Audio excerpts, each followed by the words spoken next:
We in this bitch.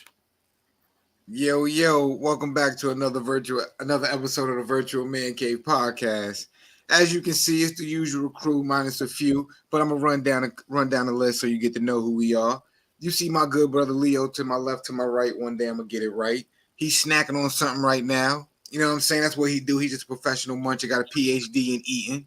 You know what I mean? He's gonna say what you want to say, but you can't say because you might get blocked on social media. But he don't care. You know what I'm saying? That's what he do over here.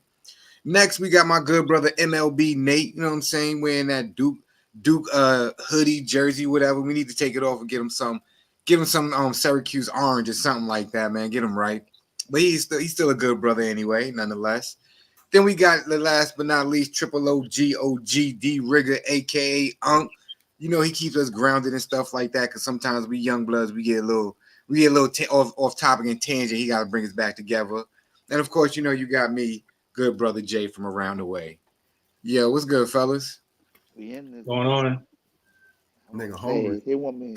You damn Go ahead, right, baby. Go ahead, Get it off your He's chest, smashing. Where them hoes? yo, yo, I'm really trying to set you up this week, man. Yo, that's crazy. So, yo, a little quick behind the scenes, real fast. Before we hit the live button and stuff like that, Unc really tried to get MLB Nate, the most professional person we got on this podcast, Most. to jump off the building right now without a parachute, yo. He's about to do him dirty, yo. You know what I mean? He Yeah, got a new. He got a new bat suit. He said he got them wings up under there, so he Nah, can yo, glide. He could just Unc. glide. He could Haven't you glide noticed through it. we sound a lot more professional ever since Nate joined the crew? When MLB Nate does what MLB Nate do, he makes us sound really good, Joe. Other than that, we be sounding kind of crazy sometimes, but entertaining. My part of the job. It's all good. Keep it light. Keep it right, Nate. That's what we here. That's what we got you for, bro. I Keep You it don't know light. it. even know Keep what it that right. means. Keep it light. Keep it right. We gonna leave it alone. See, y'all. This is why we need y'all help, and we need those donations. Donations. You know what I mean? Hit up the Cash App, $ Virtual Man Cave. Donate $1, 2, 3, 4, 5, man. Help us out, man. We need y'all help. Hey, But would y'all donate more if we made watches? How about some shoes? You know, if we make you some watches and shoes, y'all donate more. That's what we gonna have to figure out something. yeah, you got the connect in China or something like that. You talking about making Whatever watches we and need. shoes? Taiwan, we'll get Okay. somewhere where they like us at. Yo, Setting up the bootleg just Yeah, send us distribution. the word up, bootleg, word yo. up. You know. Listen, we gonna have the ghetto Timu over here, yo. Oh, that Listen, would be tight. to set it off this week, man, we're gonna kick it off with some football real fast and what's going on in the world of sports, yo. Yo, this week, yo, the Jets fired their head coach, man. How do y'all feel about that? Who gonna start? You gonna start? Talk to us. Well, do I think it was fair? No. It probably needed to be done to shake them up. But I'm gonna honestly say that ever since they brought on that euthanasia guy that likes to take all those wild spirits, Aaron Rodgers, I just think that this has been an organization that hasn't reached anything, thinking that they brought in a star quarterback to take them to the promised land. I would like to say this right now, and I don't care how many people feel it. Aaron Rodgers has been an MVP in this league, but he may be probably the most overrated quarterback that we give a lot of credit to in the NFL in the last 20 years. Aaron Rodgers is overrated. Mm. And I think he's the reason why Robert let okay, the Jets were really under they were just they wasn't doing what they were supposed to do. They really underachieved. But I ain't gonna Nate, I gotta say he wasn't he didn't deserve it like that, bro. They had a top 10 defense at one time. They really got a lot of good pieces in place as far as in their offense. You had to find a quarterback, and So, honestly, Aaron Rodgers is not that, and I feel so bad that he had you to go think like that. so, Nate? Let me ask. You think replacing the coach is going to help them switch up the system and be better, I don't. or should it just be a wash for this season? We come back next season. You ain't got much more time left for Aaron Rodgers, so you got to do it. You got to do it as soon as possible. Now you got no choice. I honestly think he looked Robert Sala kind of his days is written the day Aaron Rodgers didn't show up for that mandatory meeting in the offseason. Everybody else showed up, but Aaron Rodgers didn't show up, and that speaks volumes to the locker room. And Well, look up. when you look at that, when the star quarterback is not showing up and everybody else is, you're going to lose the respect right there. And Yeah. then so you look at it that way, and then I mean the Jets. We all know we all from the same city, whatever. The Jets have been one of the worst run organizations in New York out of all the teams that we got in New York that New York has. And first of all, they got Rodgers in the first place. They overpaid for him in the first place. Should have never got him in the first place.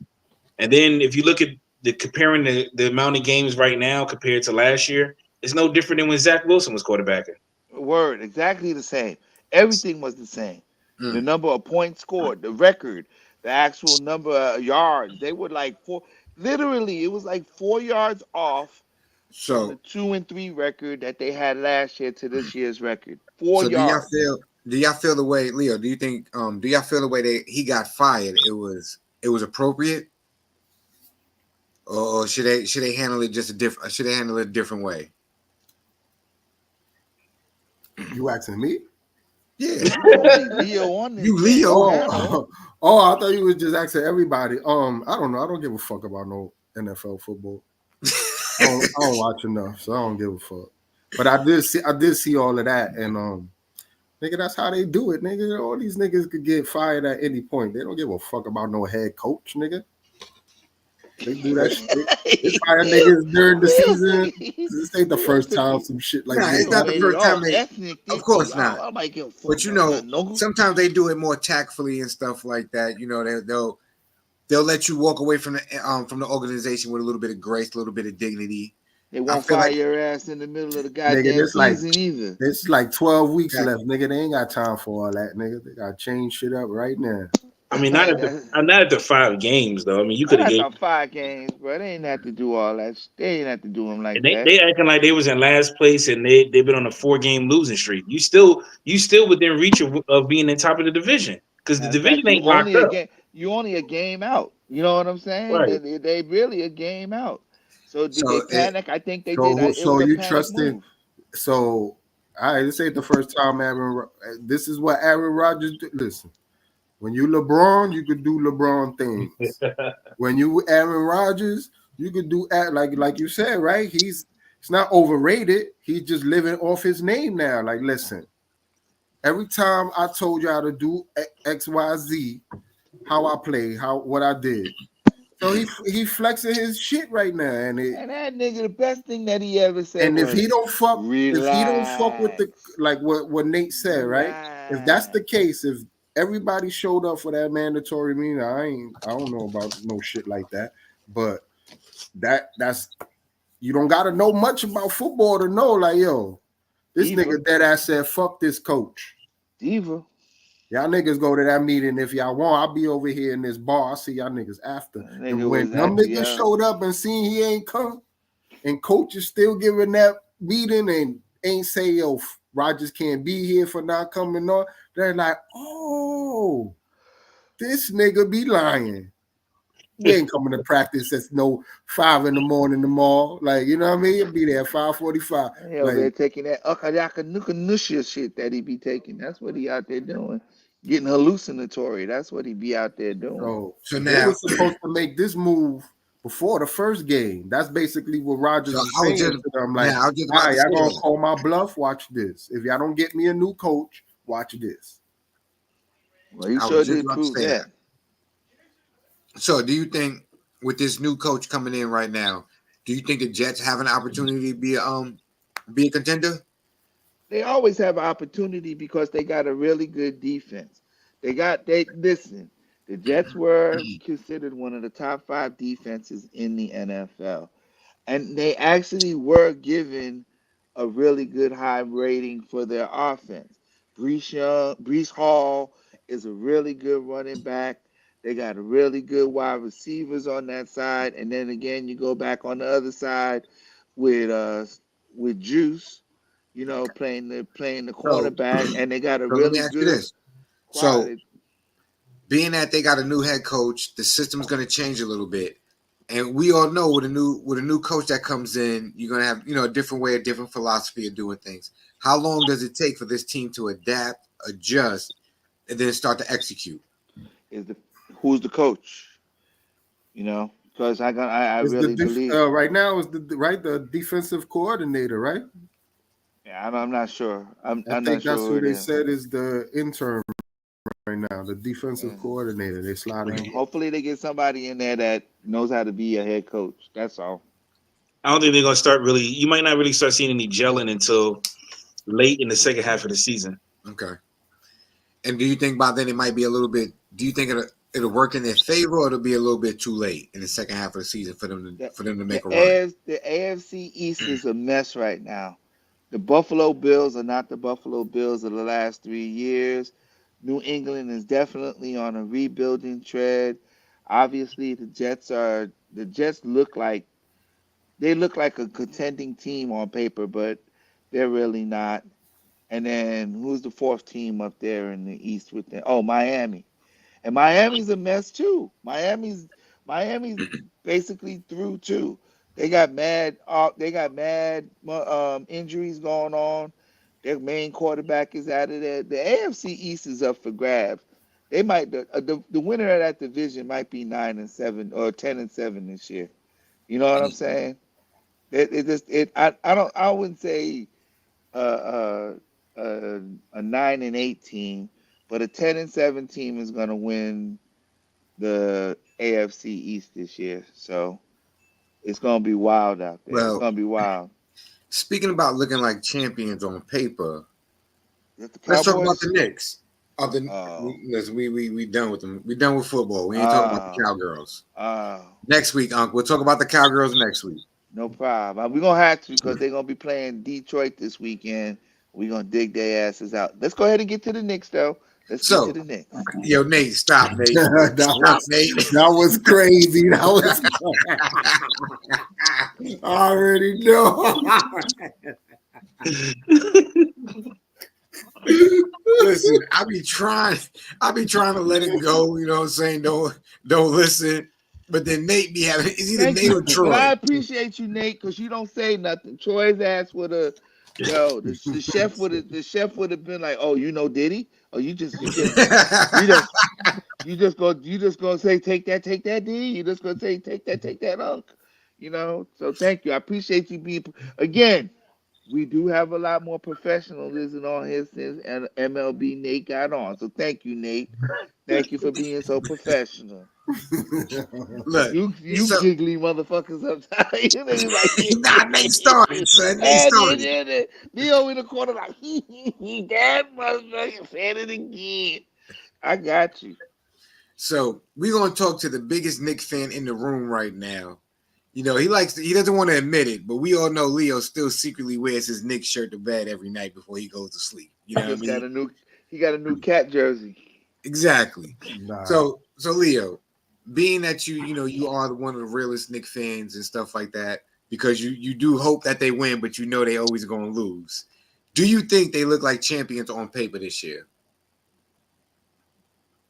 I mean, I get yeah.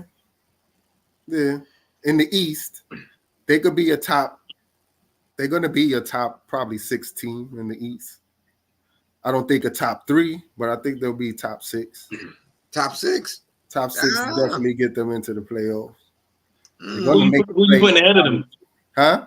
Who you putting ahead of them? I got Milwaukee because I don't know why niggas act like Giannis is a bum all of a sudden and Right. Dane ain't gonna have a Oh, I thought you were fucking. I talking about gotta his prove brother. That's myself why. because I had a little sleepy year last year. Like these niggas ain't already thirsty to, you know what I mean, recapture that championship feeling from already a couple years. So I got I got Milwaukee. Milwaukee, I got Philly, and then yeah, the Knicks. Damn, nigga, you said six and you only named three. I said top. I say top six because I That's personally a think bad deal. I just said you no, only no, no. named Because three. this again, this is on paper. Yeah, yeah, For me yeah. personally, I think the Cavs are going to be better. Mm. I think Orlando going to be better. What So about you the think? Heat? So do you think the Cavs are finally going to live up to their potential? Are you? Wait a minute. I That's mean, we got that's to a see. pretty. Yeah, that's a crazy question because I mean, did we ever see the Cavs as being a team of potential? I mean, yes, they do got Spider, they do, and they do I got mean, Mobley. the way y'all Garland is a talking, really good job. right? He's a I mean, the good way guard. every time I only say that because every time we speak about the Cavs, we give them a lot of praise. We don't talk bad about the Cavs at all. We always say like they're a good team, Mhm. they could do this. So I'm asking, do you think that they can actually do more than what they've been showing us? I think so. I think that if they stay focused, they really did show. They gave a good outing last year. They made that second round. They were a good play team. So again, I think with experience they'll be much better this year. I think that Spider is going to give them a lot of. I think he's going to be a better. Spider Mitchell is going to be a better player than he already was.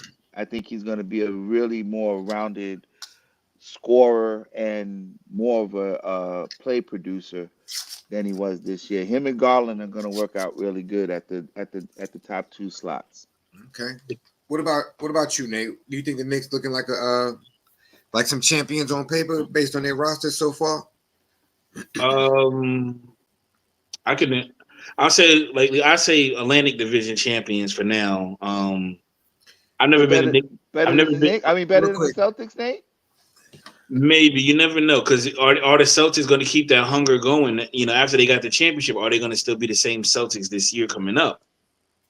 Knicks still got a chip on each other. They still got something to prove. Guys like Jalen Brunson and Hart, they're not satisfied with the way the season ended last year. So I feel like they're going to come out. It just all depends on how they play, and again, it also going to depend on how Tibbs plays that roster. All right, I'm gonna play devil's advocate right now, So but now you got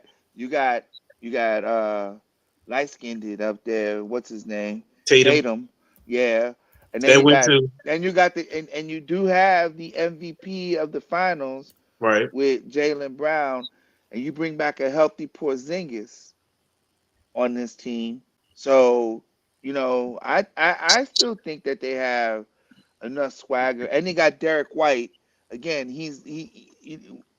not that he fits in that level, but you're now looking at a guy who's so going to move in and be a really good slot can as far as a two-way player. So can I ask y'all I this think they'll question? still hold in. Yeah. So what about this? Have y'all thought about this one? Last year, nobody really gave the Knicks a chance.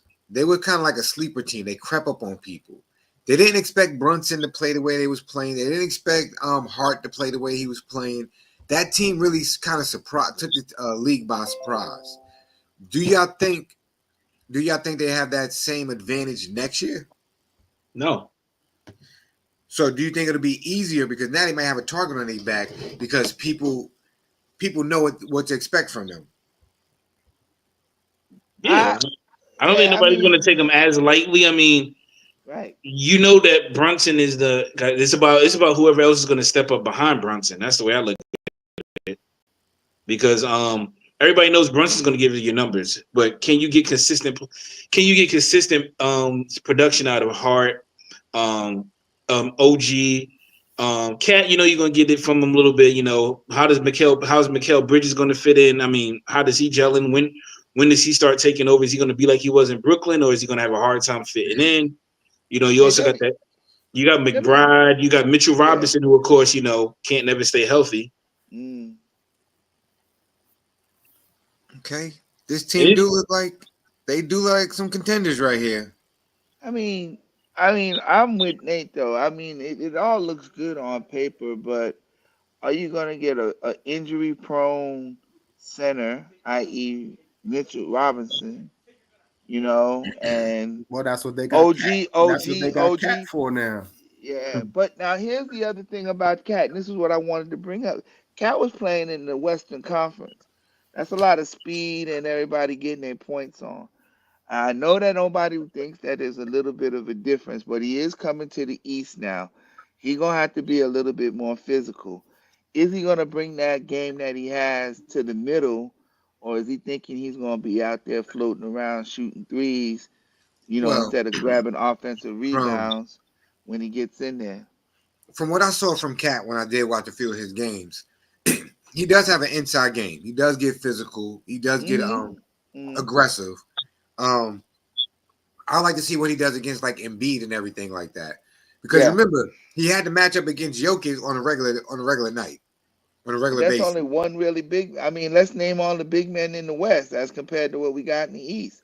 That fool got to go up against Abadiah, Bam Abadiah when he gets down there to Miami. He gonna be banging against Porzingis and whatever their other big up here against Boston. The look, the Washington Redskins, the Washington Wizards got big.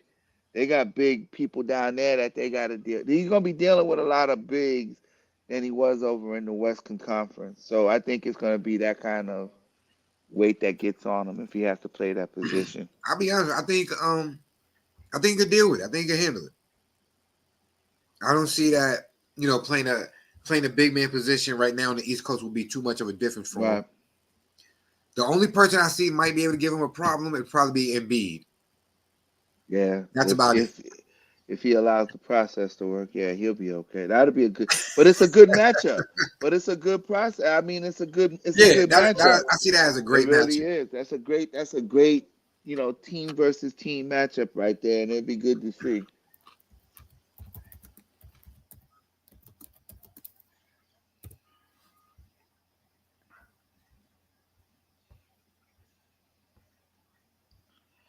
It got quiet. What happened? Nothing. Oh, he got food in his mouth. Okay, that Yeah, I was makes it eating. mad. That's crazy. So what other team do you think this year might be the sleeper team or the creeper team to creep up on people? Well, you might as well just go to the next topic. Then we can just talk about that silly mess right there with LeBron and Nah, that Giannis. ain't no Nah, sleeper that's not a team. sleeper team. Nah, they getting too much publicity. Like, let me see. For me personally, my team is always going. I'm my favorite team. I'm always going to say they're going to be a sleeper team. I think Phoenix is going to do their thing this year. I think we're going to come up on the ranks and surprise somebody. You know, be the fourth seed in the West. Does All right, KD still play with? Does KD still play for them? yeah. Yeah, I guess that'd be all right. What was coming out of the West anyway? Joke. I mean, Denver is still going to be. Denver is definitely pliable. Sleeper. Um, I don't know, man, but I think that we really got to give Houston a good look. Houston Houston. might. Yeah, I mean, it don't sound like much, but in the West, I mean, they got a young team that can run and they can put points on the board. So if they can stay with a lot of these teams, somebody that's going to be in the middle, the 40, 45 game range, that's going to be a real troublemaker in the playoffs in the West. I can agree with that. Houston was playing pretty well. Udoka Hmm. didn't get the credit because he's still being listed from what happened in the Boston situation, which truthfully he shouldn't. But I got my own opinions about that. But he had the Houston team playing a lot better than what people thought they were. So Hmm. they could end up being a sleeper team that get into that eighth or ninth play-in team. It's a strong possibility because Golden State is no guarantee what they're going to be this year Right, either. they're not the same. They're definitely not the same. That's true. And that might also lead to a little bit of a hole with the Dallas Mavericks because now that they brought over quote unquote the shooter that they're looking for with Klay Thompson to work around with Luca and who else is over there in Kyrie. Dallas and Kyrie. So, that might be a real sleeper. Like I said, that could be a sleeper move for them too. So I think Dallas is another one that you got to kind of Uh, point It, point it'll be out real to. interesting. I want to see how that works. Do you, With Clay Thompson there now. yeah. Do you? Hey, so since we're sticking in the West, do you think that the Chris Paul Wemby thing is going to be successful? Chris Paul washed. Yes and no. Like Leo said, Chris Paul is washed, but he can still make smart decisions. They showed him the Wimby, other day. They showed him the other Wimby, day, giving him a couple of Wimby, dropping them Wimby on will him. save him out of a lot of situations because he's young. Wemby gonna You know what I'm save a saying? lot of. He gonna win a lot of games just because of who the hell he is, which Yeah, is that he's his the alien, athleticism bruh. and everything else behind it. That nigga's a monster. I don't But think if they I was brought. I don't think they Wimby, brought him there for the chance for looking for them to get to the playoffs.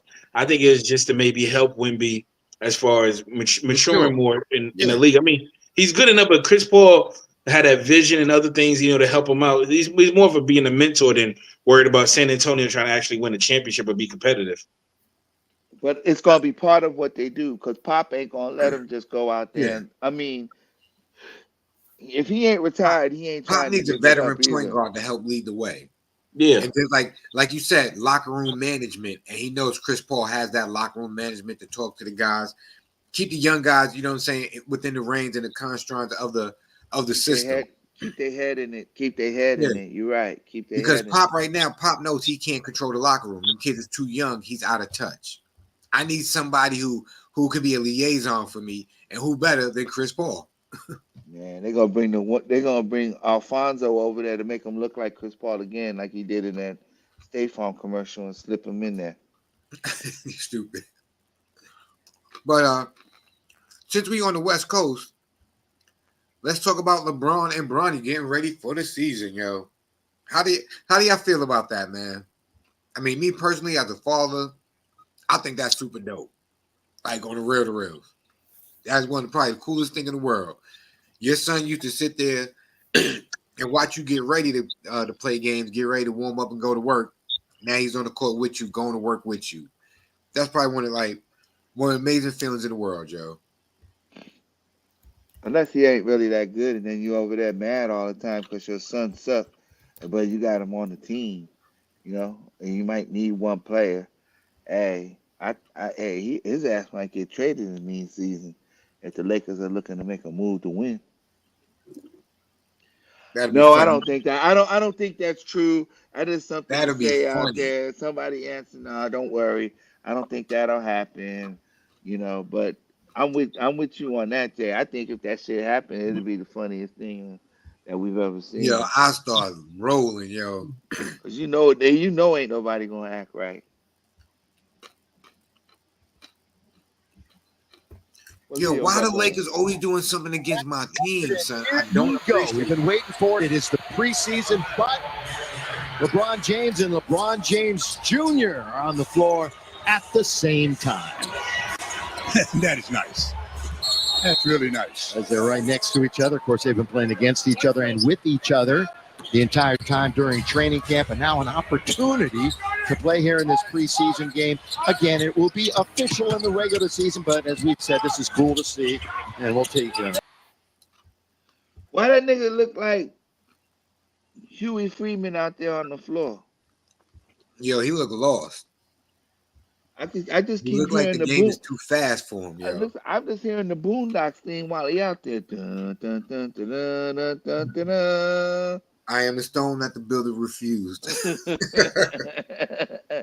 He looked like he's just a little bit off out there.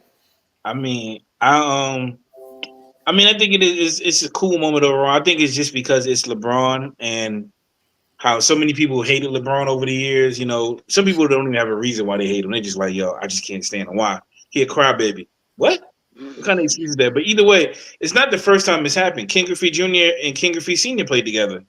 But this is But the it's first time because in basketball, I believe. right. But I'm Yeah. just saying, like, is the difference is King Griffey Sr. was like people hated LeBron so much. So then for his son to go there to the Lakers, it's just making people hate LeBron even more. And then of course you got the debate with Jordan versus LeBron and whatever. Everybody's got their opinions on that. I got my personal opinion on it. But Which is um, Nate? Which is this is a safe place. Who you think is better, Jordan or LeBron? well, if you ask me who the GOAT is to me, it's Jordan. It's not because of 6 rings and none of that stuff. It's more about for me when I was growing up. Michael was that larger than life icon when I was growing up. He was everywhere on TV, and at the time he was just everything that the NBA was and what life was at that time. So he was the larger than life. So it's not about the 6 rings; it's more about his impact at the time as I was growing up as a child. You know, I know some people hated Michael Jordan. I know in New York, everybody hated Jordan because he was killing the Knicks. But he was just that larger than life, and it's the way he carried himself. I ain't got no hate towards LeBron at all. I think he's the best from his generation going on, and he could be considered the GOAT. But you can't really call nobody the GOAT of all time because none of them ever played against each other. Michael never went up against Wilt Chamberlain or anything like that. So you really can't never call nobody the GOAT of all time because nobody ever played in the same time. Like I got a young guy who told me Adrian Peterson is the greatest running back he ever seen. But there's going to be a lot of people who's going to dispute that. You know what I'm saying? Some of us. Yeah, that's a way. Listen, I seen Barry Sanders lace up before. Right. See what I'm saying? I seen Barry lace up, boy. It hurt people's feelings. Yeah, like my pops, he's a Cowboy fan. He's big Tony Dorsett and Earl Campbell and all of them. So you know what I'm saying? So it all depends on the time that you grew up. It's true. I think so personally. I think it's true. Yeah. Because it's gonna be. You look at a lot of kids now. A lot of the ones that's born since the pandemic or whatever, they might tell you Giannis is the greatest or John Moran is the greatest or whatever the case might be. Go ahead, Leo. That's all they know. Yeah, that's all. Talk your talk, Leo. What year LeBron was drafted? 03. 2000, yeah. 03, right? So 03. So imagine a 10-year-old at 03, right? He's 10 years old. Fast forward to now. He could say everything you just said about why you think Jordan is the GOAT. That could apply for that 10-year-old in 2003 when he got to see Braun's whole career play through. Yeah, true. You know what I'm saying? And then he go back and be like, oh, okay. Then LeBron had to play against Steph, lost to Steph. I see why they call Steph one of the GOATs. And had lost Steph and KD both on the same team. God damn, okay, I see. You know what I mean? Lost to some old nigga named Tim Duncan a couple of times. Made me go back and see, oh, okay. So that's why when niggas go back and like, oh, okay, Jordan was whipping Craig Elo ass. Okay. He was kicking Hersey Hawkins ass on Seattle. Oh, okay. But you know what it is, Leo? But come on, let's not throw them names out, Leo. Come on, we gotta pick GP, Gary Payton, and all of them. You know, if we go keep it real, I get it because that's what I'm saying. Everybody's gonna have they era bias. Yeah, because that was my whole point with the LeBron shit. 10-year-old in 03, he got that. I've watched what. So he going. So now, aside all that, let's stack up the competition. Who they played against, who was their peers, who was they facing, who was they, you know what I'm saying? That shit matters. And okay, yeah, of course, we'll never know definitively who's the best ever. But I also believe we all got enough basketball knowledge and know how to assess shit to the point where we know, like, okay, yeah, like we can't compare how, yeah, Jordan facing this person, that person, like, yo, and that's what I'm saying. Jordan had to face he played who was in front of him. Right. So then now you go down the line. Now, instead of one great player to each team, right, you got 3 or 4. Three players to each team. You know what I'm saying? So clearly, with no bias, whatever, just straight basketball talk, clearly the level of competition is higher when you have to face these obstacles that, like you said, you're playing with what's in front of you. But 10 years down the line, it wasn't just one other superstar against one or maybe 2 superstars. Yeah. It's 2 against 3, 4, or however, you know what I mean? So when LeBron lost to KD and them at Golden State, who was on his team? Who do you have? Kyrie, JR, Rodney Hood, Kevin Love. Didn't he have Varys out too? He was just collecting the check. All right. So Kevin Love and Kyrie. All-Stars. They nice, son. They nice. Nah, the version of Kevin Love that was in Cleveland was not the Minnesota. Yo, he was getting double-doubles, though. I'll agree with that. No, he wasn't. Not in the playoffs. No, he wasn't in the playoffs. That's when we learned, like, okay, there's a difference between being the HNIC on a team that got no expectations and you could take 15, 16, 17 shots a game. That's way different, and it takes, but that's why these certain position players are more valued than, because then you bring Kevin Love against LeBron. Of course, now instead of 15 to 17 shots a game, you maybe might see 8 to 10. And you gotta hit at least 50% on them limited shots you getting. For a nigga playing this role, that's easy. Get me in the corner. I just gotta kick it out. Boom. You know what I'm saying? Kevin Love need about 15, 16 shots to give you his 24, 28 again. You're not getting that no more. So now there was the same thing with Chris Bosh in Toronto. Yeah, you could score 25, 26 a game but that's why he was like, you know what? For me to be able to be valuable in this team, I gotta grab that long range shot. Yeah, he became a spider. He was never that. That's why Chris Bosh was able to adapt, because he adjusted his game for that Miami team so he could be effective. He was like, all right, I got Braun, I got Wade.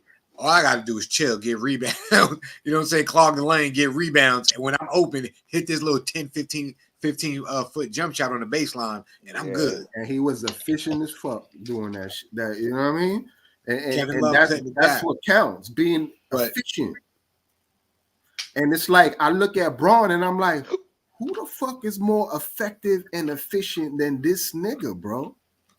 Like, because I've seen Jordan, take over games at the right time, but we like to ignore that nigga was like 3 for 25 3 quarters before that. You know what I'm saying? Like, Braun let a nigga that's not supposed to look like nothing look like an all-star, and then when it's time to all throughout, he's effectively. So who had a bigger impact on the game, Jordan or LeBron? Jordan. Easy. Jordan. Because you look at where the NBA was at before. I knew that. As far as the argument to come in, I mean, LeBron has done a lot, but that's why Mike is the GOAT, because his impact, his global impact to the game. But I would say too, the current players today, they're going to be more athletic. Just like when Jordan was playing, they're more athletic than the players of the 60s and the 50s and the 70s. Yeah, Jordan made Magic Johnson and Larry Bird look crazy. As time goes on, they're supposed to get more athletic, So of course, that's why the level of competition gets higher, because it's not just Jordan against everybody. That's what Ant was trying to say in his shit. Is like, yo, I turn to the left, my comp is, oh shit, I gotta go against a GOAT, Braun.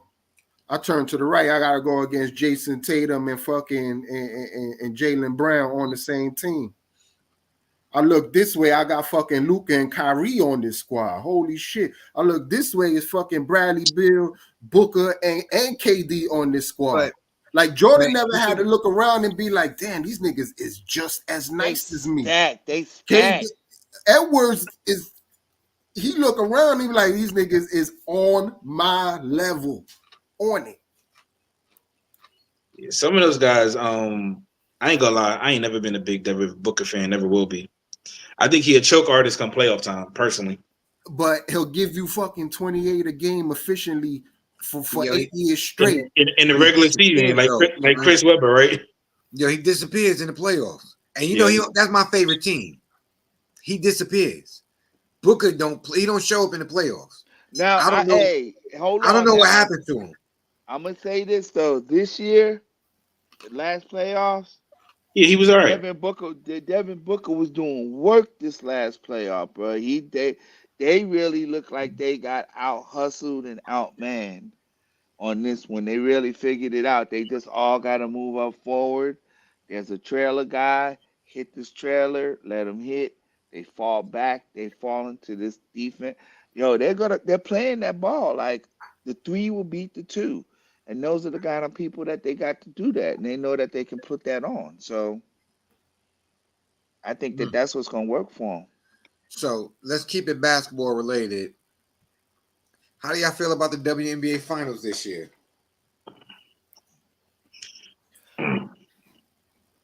That's not all talk at once. I like it.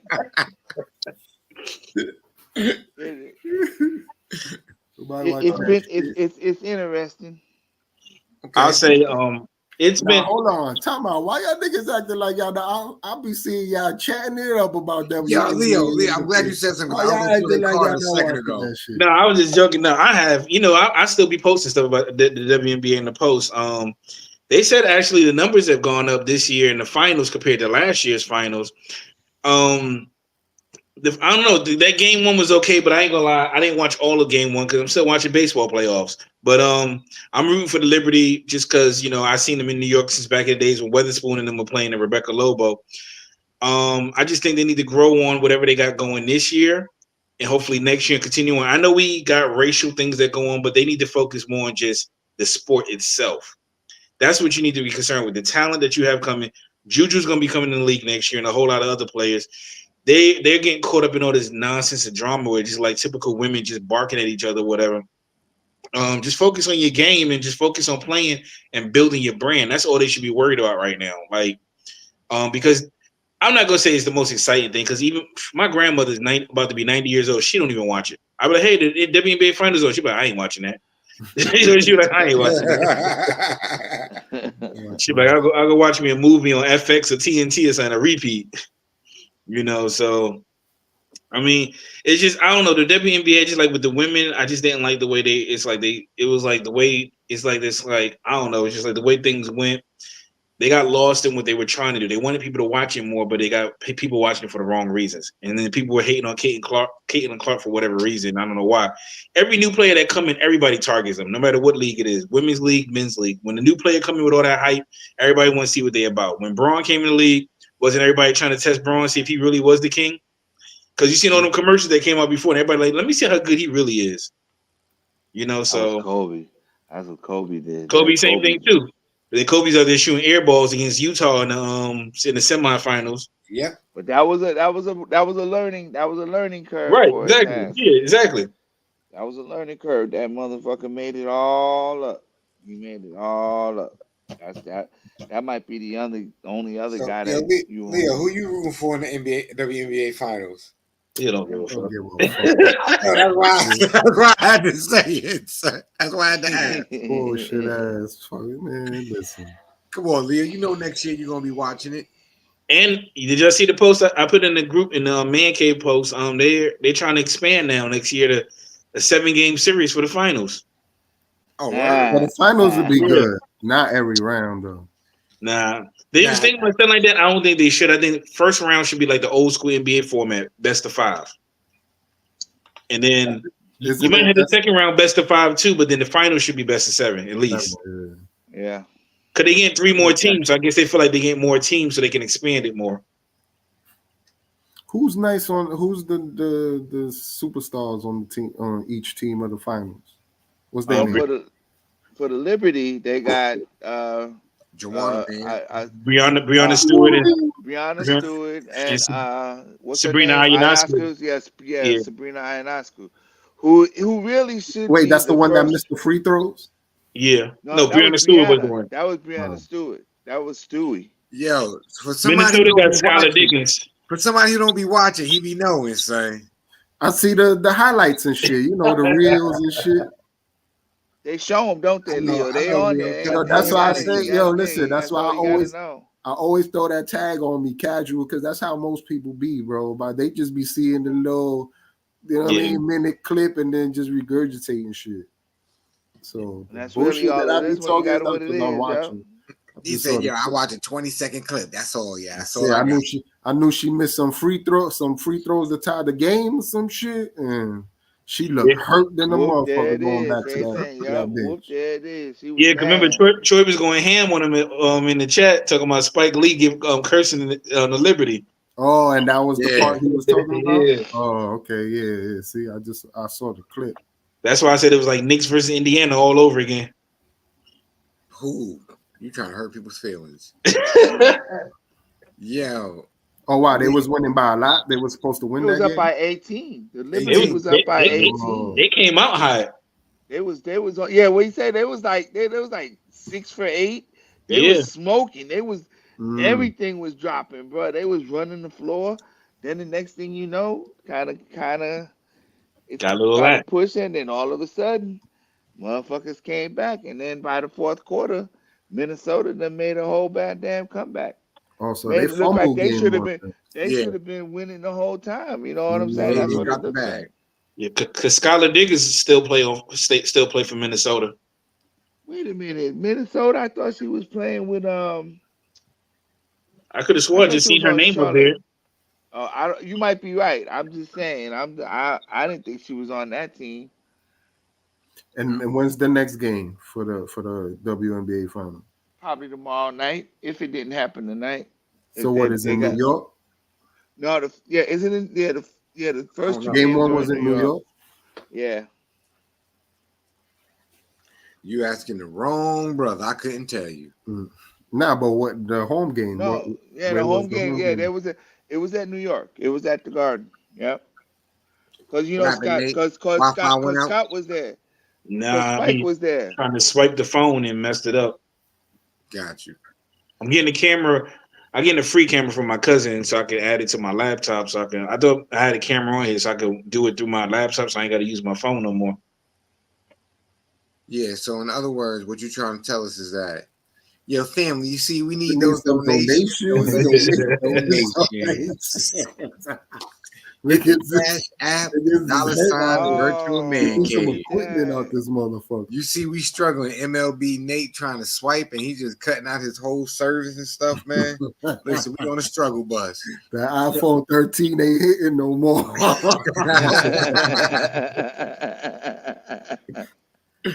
Unc just straight disappeared on us. No, I was out there trying to look and see what else was on the damn tag. I got a buzz, and I saw. Oh, okay. We gotta wait for Nate because it's on Nate's business right now Yeah. Huh? So What? about the Dodgers. Oh, okay, yeah. I'm watching the post game right now. Yeah, yeah. nice. I didn't want to steal it. It just zipped up on myself. So So good. with that being said, you know this is a perfect segue for the most professional person that we have on the podcast at this current moment until the Cut it out. brothers get some media training, you know, and stuff like that. That's why we need those donations. But coming up right now is your favorite segment. It's ours, it's yours. We're gonna break it down with baseball with MLB Nate. Appreciate it, Jay. Welcome everybody to another segment this week. Of course, we're still in the heart of the playoffs, and as Uncle was saying, I'm just gonna get right to it. The Los Angeles Dodgers just defeated the San Diego Padres 2-0 in the deciding Game 5 of the National League Division Series. They will go on to play the New York Mets in the National League pennant, which will start Sunday, if I'm not mistaken. Yeah, it starts on Sunday. The Dodgers won that series 4-2 out of 6 games they played. The Dodgers won 4-2 against the Mets this year, but of course we're in the playoffs now, so none of that even matters.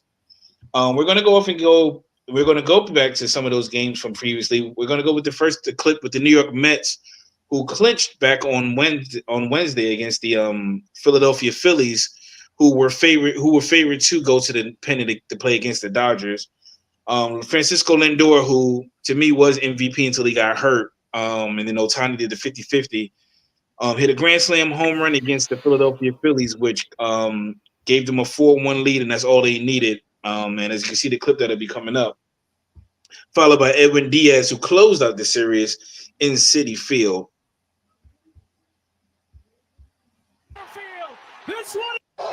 The 2-1. Lindor towards right center field. This one is back. It is gone. Grand slam, and Lindor puts the Mets on top. The biggest swing of the season for New York. The 2-1. And he just What skipped to game- the next. Skip what to the game next was that? one. That was the deciding game back on Wednesday, which the Mets clinched the their ticket to the they punched their ticket to the National League pennant. Yeah, he And did that- that late in the game too, because we were losing 1-0. Yeah, It was looking scary out there, Leo. I was looking nervous. Philadelphia, with all the offensive power that they had, their bats disappeared this entire playoffs, which was surprising for them. It's no blame on the eight days or 7 days rest. You're the top seed. You know what comes with being the number 1 seed. You get the rest. There's no excuse for Philadelphia crumbling the way they did. And so hopefully, so they'll try to bounce back next year. we'll see if their window of opportunity has closed too with Bryce Harper, Kyle Schwarber, and Zach Wheeler, Trey Turner, and all of those guys. I did have the video up also after that. That should come, Leo, with Edwin Diaz. Edwin Diaz closing it out. One strike away.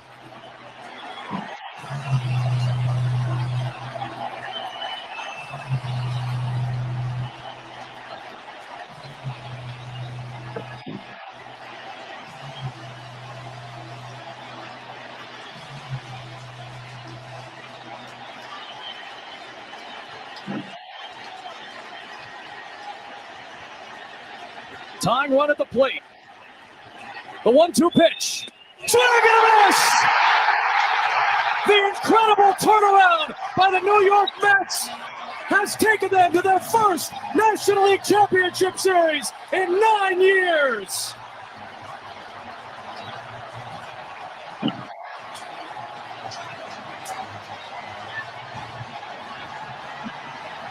What, they was losing that game? Yeah, they were down 1-0. Francisco Lindor hit a grand slam home run. One Split them strike up away. 4-1. 4-1. Yeah, they won the game 4-1, and as stated, it's the Mets' first time getting to the pennant since 2015. They didn't make it to the World Series that year and lost to Kansas City 4-1 in the best of 5 series. Of course, the Mets haven't won the World Series since 1986. When they had the Doc Gooden and Gary Carter, Darryl Strawberry, Daryl. which I grew up on and was a fan of them. I have an old picture of me in a whole Mets outfit before I went to my first ever game when I was in the Cub Scouts, and I went to my first Yankee game in 1990. That's when I changed allegiance. But I will say to a Mickey, and that's why you changed the team, man. You like. Dang, I will say, just as a New Yorker in general, I'm glad to see the Mets playing better. I don't root for all the New York teams, but I like to see them playing well and finally win something. Like, hopefully the Jets one day will win. So they haven't won since, I think, Color TV had just came in like a year or two before they won the Super Bowl. But I sent the video in the group chat. Y'all might have seen it when Grimace was on the 7 train partying with everybody in the 7 train. I just thought that was just kind of cool, just seeing that and little stuff like that from back home in New York. I know, Leo, you still there, so you get to experience all of that on a regular basis. But congratulations to the Mets. They will now play the Los Angeles Dodgers. Of course, who have Shohei Ohtani, Mookie Betts, Freddie Freeman. They have Teoscar Hernandez and Max Muncy and all those. So it should be a great series coming up. Next clip we have is the New York Yankees, the fellow crosstown city rivals who also clinched and made the trip back to the American League pennant by defeating the Kansas City Royals 3-1 in the pennant.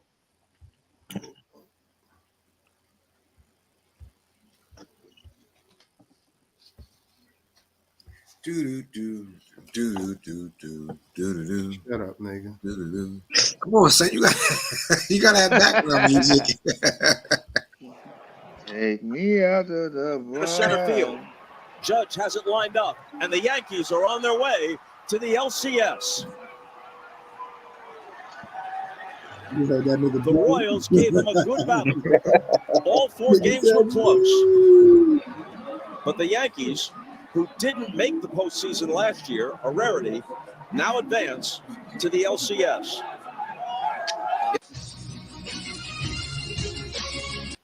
That was courtesy of ESPN, and we like to thank Bob Costas for his lackluster emotion during broadcasting. Like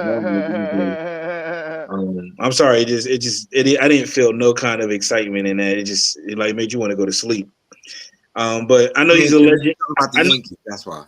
I know he's a legend in the game, but his broadcasting these days are just kind of sorry, but whatever. I know he's still a legend as far as a broadcaster, but still. Anyway, so the Yankees have won, and as Leo brings up the current playoff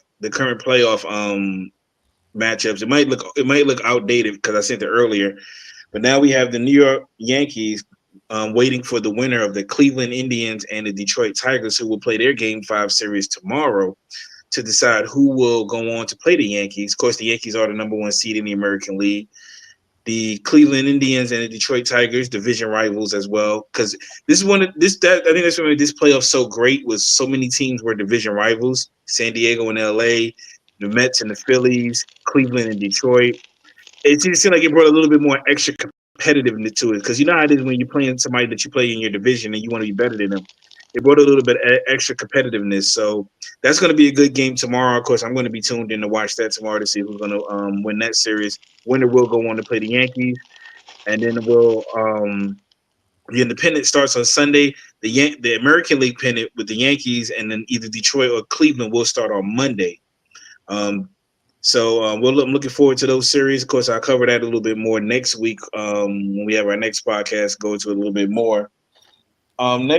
Next up, I have news in the MLB. A lot of this won't be anything that's any videos or anything like that, but the Minnesota Twins, have decided that their team is up for sale.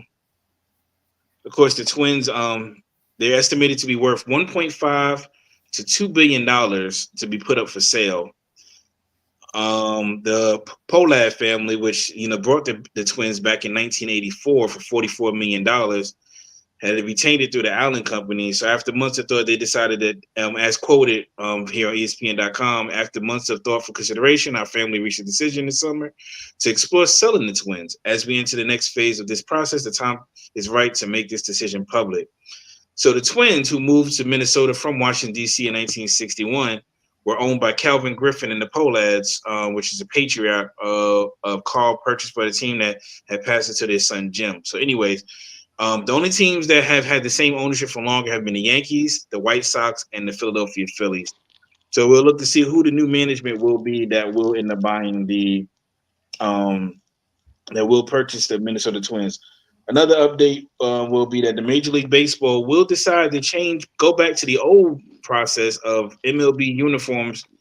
They'll use regular team uniforms for the All-Star games. Previously you may have seen, like even this year and the previous years, they've had team All-Star game uniforms, which, first of all, their jerseys are terrible. Most of the jerseys are terrible design. I don't know if it's who's been designing these jerseys, but they're terrible.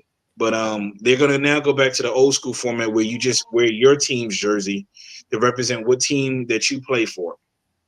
And that will start next year. That will start next year in 2025 at the MLB All-Star Game. Also, MLB has increased the qualifying offers for teams, for players to accept offers, starting at now is at $21.05 million, which is up from 20.3, which was for last year.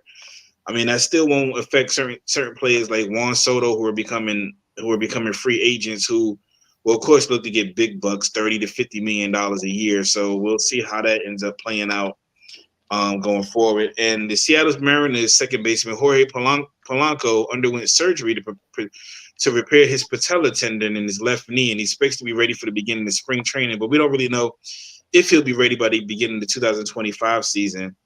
Polanco hit 3-0. He was in 301. He was hitting 198 in 2024. He had an OPS more than 150 points, but he's an 11-year veteran. He styled himself above average hitter over the years. He spent his first 10 years with the Minnesota Twins, so we wish him well in his recovery. He does hold a $12 million club option with a $750,000 buyout from the Seattle Mariners if they decide to pick it up in early November. Next, on some sad news, Louis Trent from the Boston Red Sox passed away this weekend. Trent was a former player of the Boston, well known for his time with the Boston Red Sox. He had a winning record of 229 wins and 172 losses, with a record of 2,416 strikeouts and an ERA of 3.30. Trent was born in Maranao, Cuba, back in November 23rd of 1940. He spent his early years. He was the only child of his parents. And he spent his early years playing. He was 16 years old when he was playing for the Cuban Juvenile League All-Star team in 1957. He caught the attention of Cleveland All-Star Bobby Avila back in 1957 for the Cleveland Indians, which allowed him to, he was a scouting talent in Cuba, and recommended him to play for the Mexico City Tigers of the Mexican League. He was signed in 1959 to $150 a month contract. And for the next 3 years, he divided his time between the Mexico Tigers and the Havana Sugar Kings International League. I'm not acting like I know a lot about him. Of course, I'm looking a lot of this up, but he was also known to be the last starting pitcher to ever pitch 15 innings in a game. He was a 3-time All-Star in 1968, 1974, 1976. He was a 2-time All-American League ERA leader in 1968 and 1972. And he was a Boston Red Sox in the Boston Red Sox Hall of Fame. He was also in the Baseball Hall of Fame in 2009. Again, he passed away recently on October 8th at the age of 83 years old in Wells, Maine. We'd like to offer our condolences to his family during this time. To a great player in baseball, Louis Tank, that died at the age of 83. Last, we're going to go with our shining stars this week. And our shining stars, first we're going to start off with Taylor Ward from the Los Angeles Angels. Now, Taylor Ward is born December 14th, 1993 in Dayton, Ohio. He's 30 years of age, bat 253 with a home run, 77. Looking at that completely wrong. I still got it. I'm still here. That ain't his current stats. Taylor Ward, he's batting 246 with 25 home runs, 75 RBIs this season for the Los Angeles Angels. Taylor's been with the Angels since 2018 when he was drafted. He was raised in Central Florida before moving to Indio, California. And he attended Shadow Hills High School, where he was a notable prospect as a catcher. He played 3 seasons of college baseball for Fresno State Bulldog and earned multiple conference accolades. In his first 4 major league seasons, he couldn't get constant playing time. Of course, you had players like Joe Adeli, you had Brandon Marsh and Mike Trout that were there. Of course, Justin Upton, who's no longer with the team, and Cole Calhoun.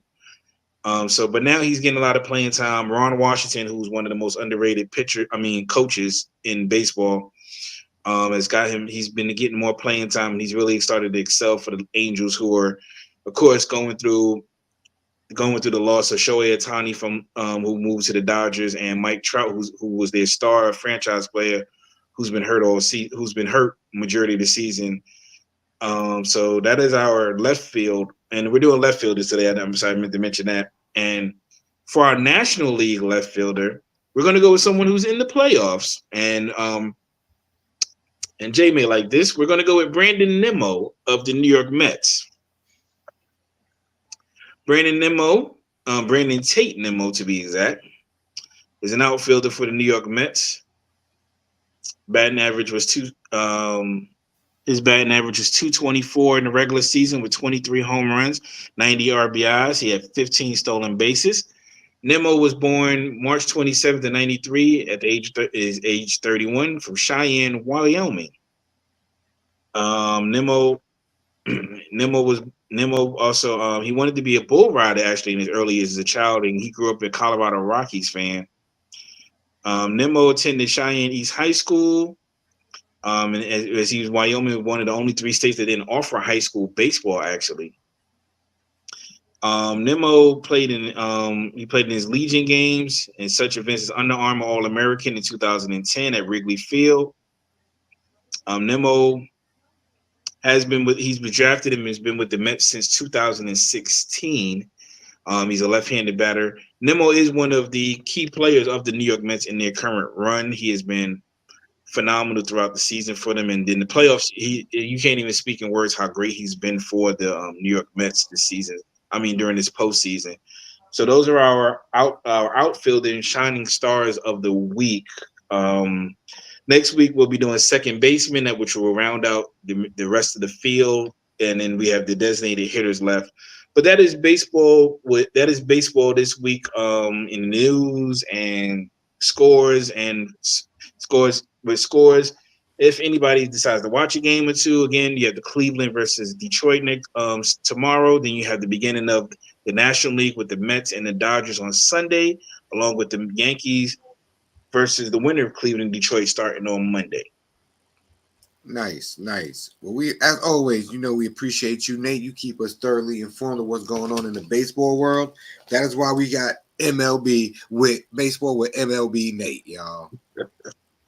Shoot.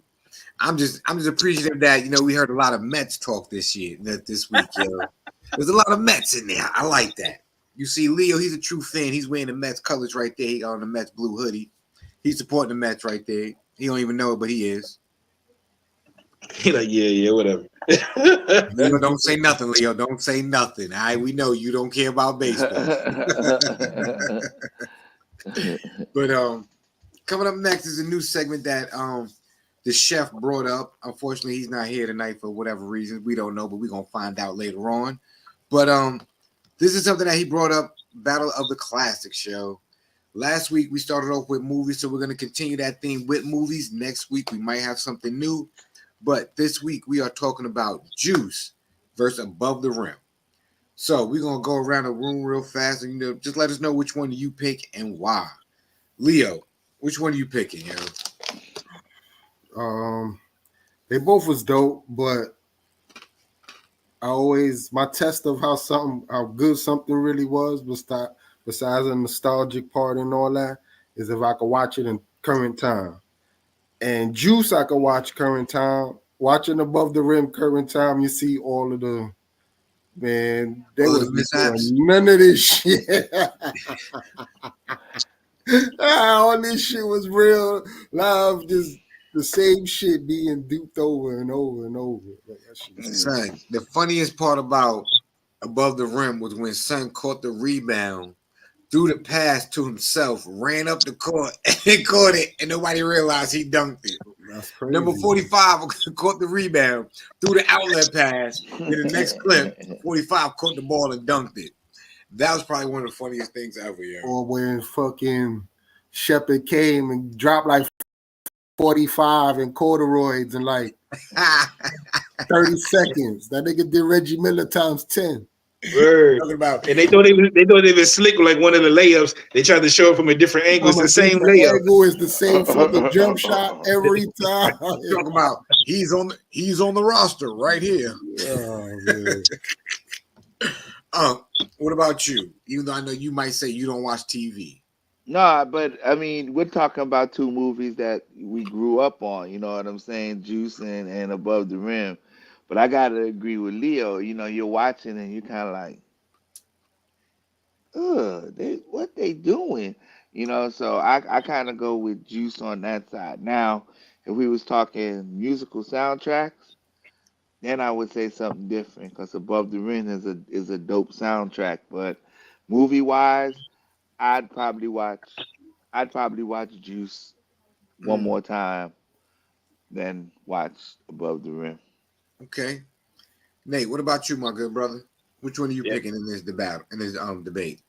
I agree with everyone else. I think a lot of people just give Above the Rim. Some people like to give the casual or the main audience want to say Above the Rim because of the amount of actors that were in Above the Rim, from Dwayne Martin to Bernie Mac, Wood Harris. You had Tupac, you had Marlon Wayans, all these people in movies. And, back then, it was like you had everybody was hungry. I ain't gonna say actors aren't hungry now, but they all were in the movies and then they were just they're all trying to make it at the same time. So a lot of times you got a lot of organic stuff that happened in these movies. But Juice definitely stands the test of time, especially because the way things happen in Juice, you can still see that happening to this day, especially amongst friends. Things like that do happen. How often do you see? Yeah, I mean anything, just in life, or you can watch a TV show like The First 48 and see a friend kill another friend, and then show up at the funeral. Yeah, hug your moms and everything. Like crying the most. Right? Yeah. Tell me, Raheem with his baby mother wasn't a lot of young brothers. A few years later, baby mom was getting in the car with special ed, Joe. You can't say nothing. You can't say nothing. Looking hurt. I had a homie like that. He didn't see his kid Father's Day. Didn't see his kid majority of the day. Baby mother come jump out the car with another dude with her kid, like near the end of the night. I know he was sitting on the stoop, when she got out the car, I know he was hurt.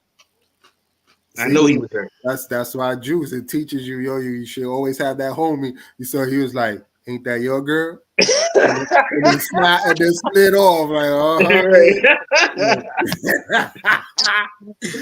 Oh man. Oh man. Bridge like that unnecessary. Yeah, I'm not going front. If I had to pick a movie, I'm definitely picking Juice. I'm agreeing with the whole panel and picking Juice as well. Just because, like you said, Nate, there's a lot of real life scenarios, a lot of real life situations that went on back then that we still see now to this day. And I honestly believe that storyline was a little bit better. You know, it was just so dynamic. You know, you got the relationship between friendships, just the nature of growing up in the hood with your homies and stuff like that. Then you got Rodamez in them. Like that movie was just, it was a dope movie, man. Especially that scene when they was in the house and they had the argument with Q and Bishop. Yeah. Even though that the scene before that was kind of goofy, but it still was kind of funny, you know, when Blizz was in there robbing the store and shit. Yo, you said you need Blizz right now, yo. You said you want some of this? Right. Nah, man, Uncle. All right, everybody strip. Hurry up, goddammit, because you look good.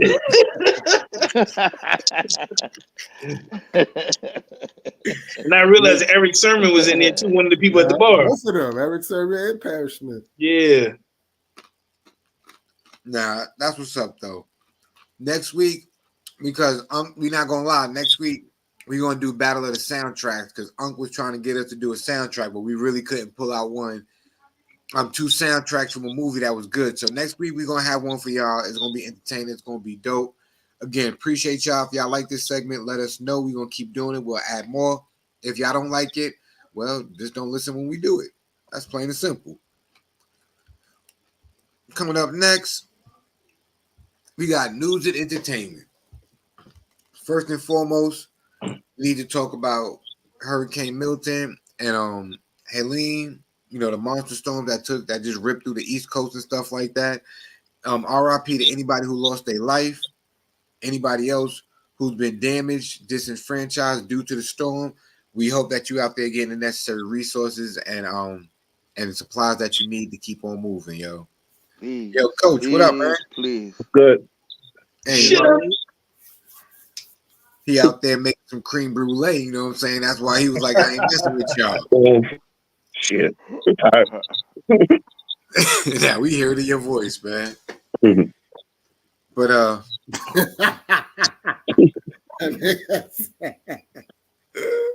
yo, Troy me having me laughing, yo.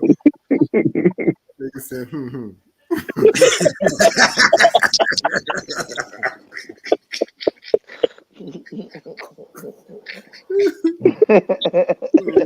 yeah. What are y'all thoughts on this superstorm that just passed through here and just tearing up Florida and the East Coast and stuff like that? All right, dead air again. Well, I ain't know about it till I seen. All right, let me do my little spiel. How bad has it been? It's been really bad, right? Like from what I'm seeing, I don't know. I ain't take the time out. I'll put it to you like this: no shit. There was a town in North Carolina that was here on Monday. When that storm hit Tuesday, it disappeared Wednesday. Like that town is off the map. Like they're gone. Right? Like that whole town is done. Oh, shit. I heard something about like That was in Asheville, wasn't it? Asheville. It's to the point where you probably can't rebuild it. Like it's not even worth going back. Then they evacuate. I heard right. They evacuated out of there, right? Evacuate. They got that shit got washed away. It got washed away. It's like Atlantis. It's like literally just not even being funny. Top, that shit is gone. Yeah, it's like the city of Atlantis. It was here. It was thriving on Monday. Tuesday that storm hit. Wednesday it disappeared. It's no longer there. Not like, buildings. There's no fucking like half of mountains and stuff like that just disappeared and washed everything away.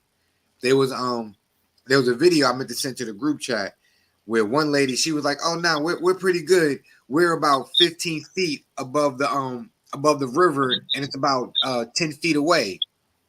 24 hours later, that motherfucker was the water was at her window. Yeah.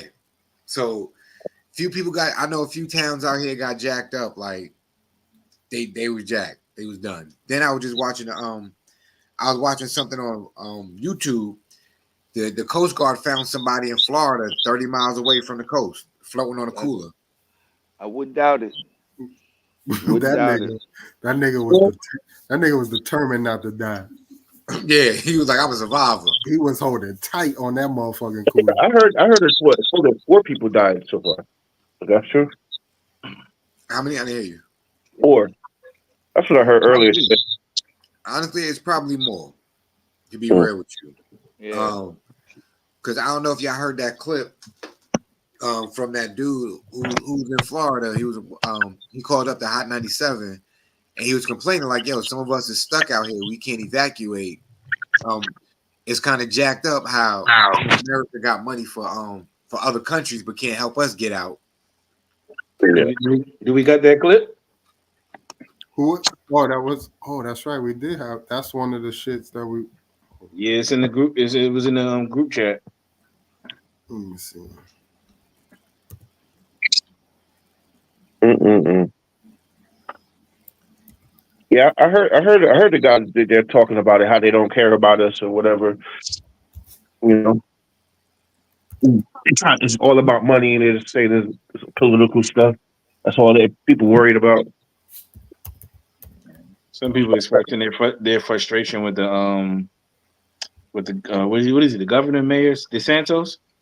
Mhm. Governor, Florida, they got to, because that dude ain't governor. trying to save nobody down there, He bro. dropped the ball major with that one. He dropped the ball he dropped the ball a couple of years ago Yo, when they had that other major storm. He doesn't feel like he yo, should go the back in there and feds, re-roll the that feds stuff, was bro. like this. Here goes some money. Here goes some supplies. He like, He nah, I'm said, good. "Nah, We don't we want don't it. need it. We We don't need don't it. want it." We all right. We gonna be straight. Most ridiculous shit I've ever heard in my life, bro. I'm not sending out no emergency Ain't emergency doing That's shit. services for crazy. anybody. He'll get the But power back on. That's what he said. They said they'll get the power back on, but after that, and how does he know this? Like he acts like he out there. He not in the who? trenches. The governor, he not in the trenches. You know how Oh, you he'll know? never go in the trenches, and They'll he never never go. will. He don't give a shit. He don't know. He will never. He will. And like he said, just like the dude that's the Speaker of the House, Johnson.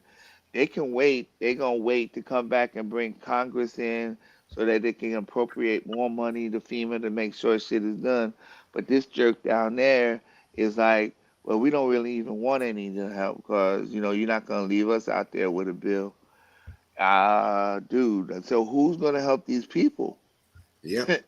Who's gonna who why is it expected when you have a natural disaster like this that only the people in their insurance are going it should be some help for the government, and it's just sad that there's people out here who are actually turning it away. It's kind of sad, because they don't believe that they were saying that the people believe that if they take a loan that they're going to come back and FEMA and all these people are going to take their homes from them or whatever it is. Like, y'all lucky y'all didn't get y'all asses washed away. And now Yeah. y'all want to do this. It don't make no sense. Just listen and try to get this shit taken care of. Nobody says it's gonna be fast. That's the other thing that I'm pretty mad about too though. I'm mad that people think that relief and help is going to be instantaneous in things like this.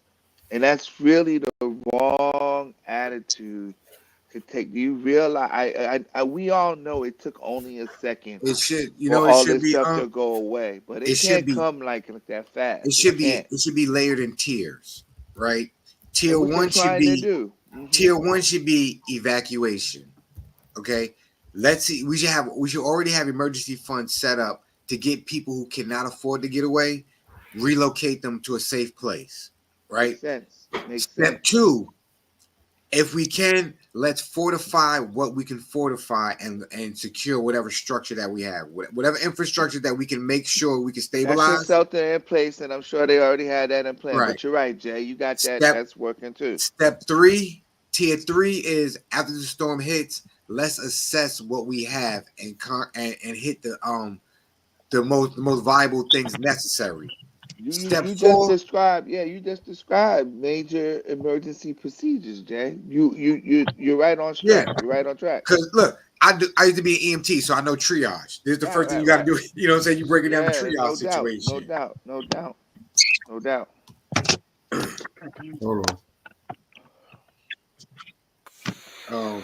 But we're definitely gonna try and look for that video so we can play so you guys know exactly what we're talking about. But just to keep the show rocking and rolling and keep it moving, let me ask y'all this. I don't know if y'all heard about that school where they was giving out stickers. Stickers and band-aids, and they was putting it on kids and it was making the kids fall asleep. Now the only way they found out about it is because one day one child came home and the father asked his daughter, "Hey, what's that on your arm?" And she goes, "Oh, it's my sleepy sticker. They give a couple of kids this sticker every day and we all take naps." So my question is, what are you guys doing if your child comes home from school and they say, "Hey, mom, dad, I got a sleepy time sticker today and I fell asleep." They done gave my baby an acid tab. I'm finna go kill somebody, Yeah, bro. I gotta find out. I'm gonna find out what the fuck is that. Can't Hell just yeah. give him my kid stuff and he's falling asleep. He falling asleep. You And it's making them not fall and it's asleep not too. to every child. It's only a select few children. That's Yeah, the so other it's the side of ones that. that don't. To the ones that don't take the damn nap when they're supposed Then what he say, Troy, there was a good reason for it. It's just a to. Hmm. bad way to apply it. You know what I'm saying? You don't got the right to do that, yo. You don't have the right to be giving my So child any kind of, obviously, we can see yeah, it's some type of melatonin medicated patch, whatever that's gonna put them to sleep. right. How do we know these kids are not gonna have an allergic reaction to it? How do we know That's these kids are now already on other medications that might complicate it? That opens up a whole host of things, yo. And then What was it? What was it called that they was putting on them? the it's child called call is sleepy stickers. yeah, they call them sleepy stickers. And basically, if you look them up, you'll see that they're just tabs that have melatonin on them, and you get them and you wet the area down for the skin, and they just absorb in the skin, and then a couple hours later, nighty So night. the school is out there in Texas. Oh, I got it. I got it. Hold Okay. on. So where could you purchase these? Amazon. So pretty much, Troy, let's say your Hold on. child Right has here. like trouble sleeping, School right? mom You shared a can give photo with us. Turns out it's a patch that releases substances to help people sleep. ABC 13's Alex Bazarjian spoke to parents outside Northgate Crossing Elementary in Spring. The district admits they dropped the ball on this and failed to notify parents until 2 weeks after the use of the sleeping patch was first reported. Some were so upset they showed up to the school today to confront administrators, and others telling me they reported this to Child Protective Services and even brought their children to the ER to get checked out. It's not out of the ordinary for Lisa Luviano's daughter to come home from school with something to show. On September 24th, it was this sticker with a starry night-like design. She said it's a and I asked her, "Where do you get this?" She's like, "Well, my teacher gives it to me for sleeping time." Luviano says her daughter then claimed other classmates get it too. The next day we went up to the school, we bought the evidence up there. We filed a report. We did say we wanted to file criminal charges if this is something that's true. The expectation was the school would notify other parents, but nearly 2 weeks went by and Luviano grew increasingly concerned. She decided to loop them in on her own by sending a mass text. When Najla Abdullah got it, she began to question her 4-year-old, asking him if he ever got, quote, a special sticker. He said, "Yes, mommy, I get a special sticker." I said, "What does the sticker look like?" He said, "I get it right here on my hand, and it has the storms with the clouds and the stars and the moon."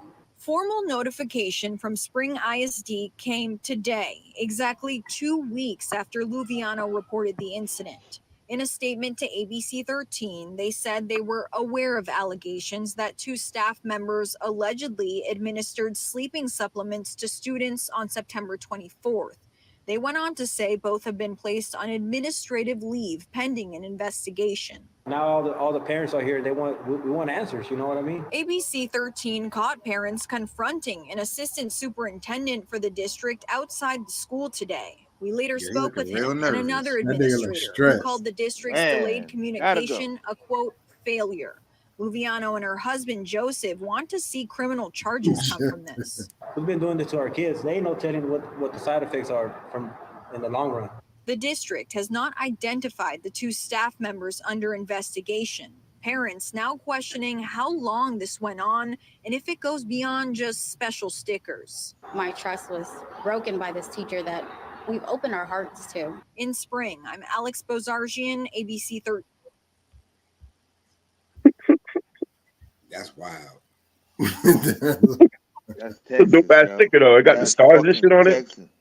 It got it got the moon and the stars on the sticker, bro. Good. That's gonna make you feel good.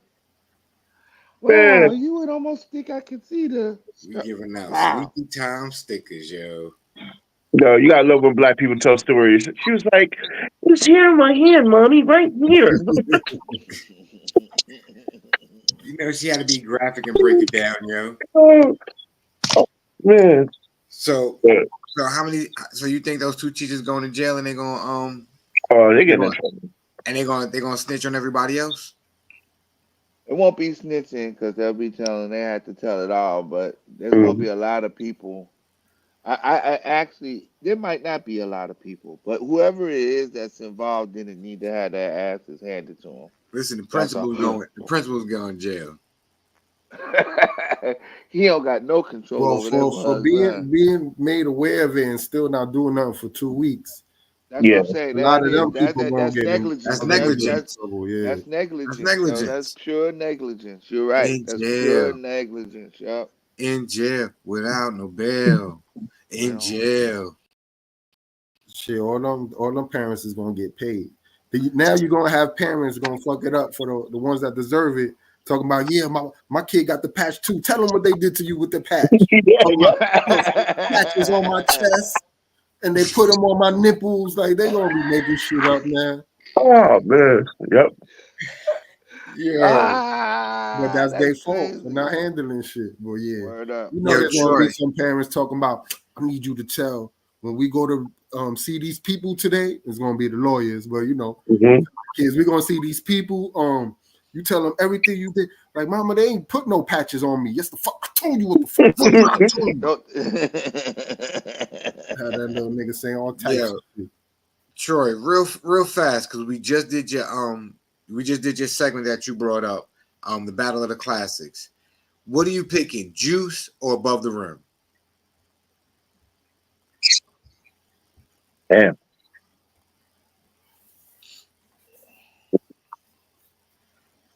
Damn, he going into real that's a hard one, man. I'm gonna do like Norian. I'm gonna take a shot. So the consensus vote. What happened? No, don't tell him what you picking. Nah, I'm telling him he picked already. He said he's picking both. He said he's taking a shot, so you taking the shot for him. Yeah, he said he's taking a shot. So I took a drink of water. Nate got his solo cup. You know what he do. So everybody over here, we picked Juice. Okay. And only reason why we picked Juice is because now we can see the flaws in Above the Rim. Like when Tommy Shepard scored 45 points with the same move, 3 different angles. When number 45 caught the rebound through the full court pass and then caught it himself, they edited it. He caught it himself and then dunked it. Yeah. Other than that, though, besides those 2 and those few mistakes and stuff like that, that's the only reason why we chose Juice. Okay. Makes sense. Just because some of the things that went on in Juice still happen today, like when Raheem got his baby mama, when he saw his baby mama get in the car with special ed and stuff like that. Steele running from high school when he was cutting school and whatnot. Bishop and Q fighting over they homie robbing the bar. So being that both of them are Tupac movies, do you think we got robbed of a good actor, another good rapping actor? Yeah. Yes. I think Pac was a better actor than he was rapper. How they be saying on the internet? Pop crawl so Will Smith can run. But I don't. You know what? But I don't think he would have been better than Will Smith, though. I think so. I think so. He was already on that trajectory already. I know, but I That's mean, what I'm saying. Look, we talking about what's our favorite classic, and both of them heavily have to do with Pop being involved.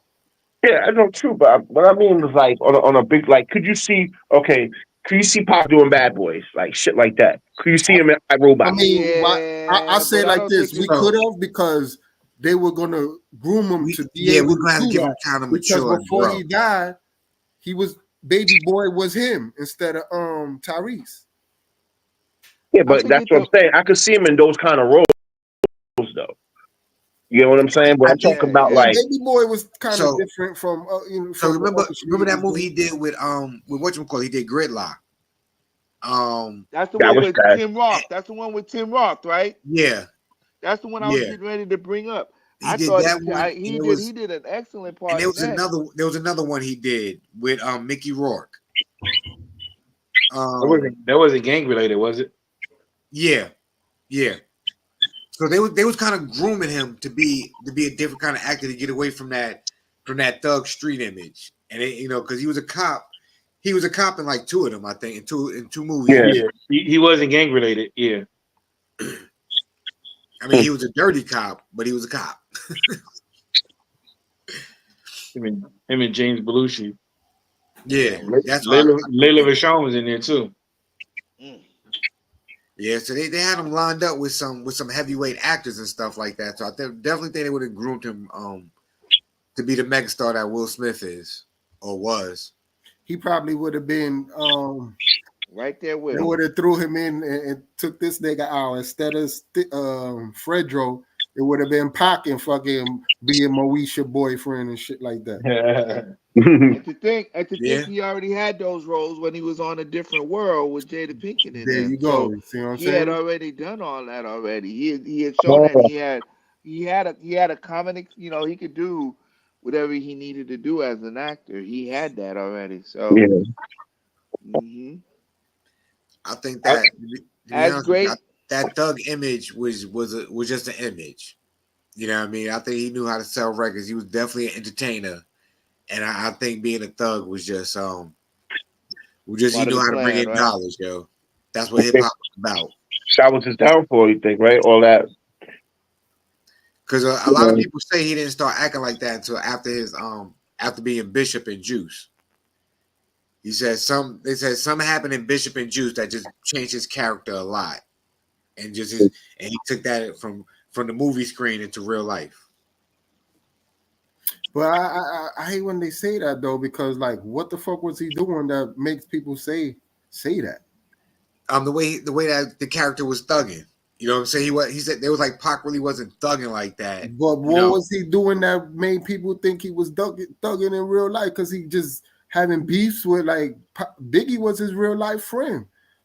He happened to be a famous nigga with a camera in his mouth. Fuck this nigga. He shot those two cops. Now he shot those two cops in Atlanta. That was before he was even famous. That was self-defense, right? That was even before Bishop or Juice. That's what I'm saying. He was on some real live. You're like, yo, there's another black man getting beat up by two white boys. He went to hell. He ain't even know they was cops. Yeah. But he that was speaking. No, go ahead. No, go ahead. No, I was just saying, and he was speaking out about injustice and things too before, because there's videos out on YouTube you can see when he was speaking out. I think at the Black Panther rally, because he was telling the lady was like he cursed too much, but he was just like, and I'm sorry for cursing, but you can't be more mad, no more mad at what I'm saying than what's being going on in me, the way we're being treated out there in the public. Mm-hmm. So, and a lot of things you got to remember. His peoples were high-ranking officials in the Black Panther Party. Like his peoples were generals. You know what I'm saying? Like they held weight. So that's where also a lot of hate came from. What his grandmother, his mother beat 250 years in jail. His aunt shot a cop and ran to Cuba. Oh, they ain't like him whatsoever. They was like, we don't like you because of your family, bro. So whatever you do, we just gonna attack your character. We gonna attack everything that you build. So that's why I say a lot of it. Definitely, he was more militant. That's why I get annoyed when people compare him and Biggie together. Like they was two totally different artists. I think he would have been an activist by this time. Now, if he'd have still been alive, he was already an activist. he was He was already born he was already to be an there. But activist. You heard it through his music, but I think you're right, Nate. I think it would have steered more towards that and less toward the entertainment side of it. So you think he would have stopped rocking with Suge eventually? I think he was so. trying. So he was trying to leave. Whatchamacallit, he was going to start his own label called Leviathan, and that's pretty much why another reason why they had to get rid of him, because Biggie was trying to do the same thing over there. You know, with Bad Boy, he was about to leave as well, and then they would have had no beef. It would have been no East Coast West So Coast beef. did they get them Pac? They didn't get rid of Pac. Pac got he started some shit. Isn't that what happened? He started some shit in the Vegas, and they came back in retaliation. They said he jumped into something that wasn't his business. Yeah. They were saying. Yeah. So it had nothing to do with taking him off the board. He took himself off the board. Yeah. Yeah. Being around the wrong crowd, wrong energy, doing the wrong things. Either here or there, yeah. I'm gonna just say real quick on the school thing. That ain't the only thing that's going on in the area, because that where that school is at, it's like 24 minutes from where I live at. I go get my haircut up there. Besides that, ISD, Houston ISD, and all that, it's a lot of stuff that goes on out in these schools out in this area too. That's just kind of like, I mean, in general, you see it all over the country, but I can just speak for that because I live out this way. You know, that it's a lot more other stuff that goes on in these school districts out here. I can imagine. So, speaking a lot that's going on out there. This week on Did Diddy Do It? That's wild. This dude has a segment. Oh shit.